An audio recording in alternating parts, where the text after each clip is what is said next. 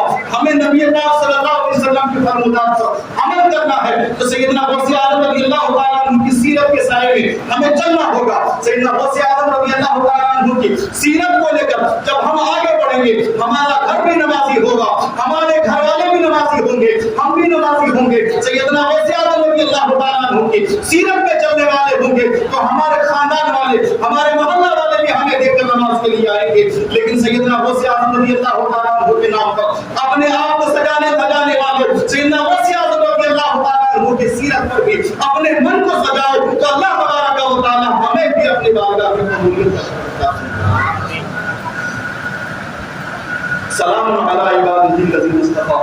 اللہ کے چنندہ بندوں پر سلامتی ہو. بس اتنی دعا کے ساتھ کہ اللہ تبارک و تعالیٰ ہمیں صحیح طریقے سے سیدنا غوث اعظم رضی اللہ تعالیٰ عنہ کی سیرت پر چلنے کی توفیق و رفیق عطا فرمائے. وآخر دعوانا الحمد للہ رب العالمین. استغفر اللہ رب العالمین. السلام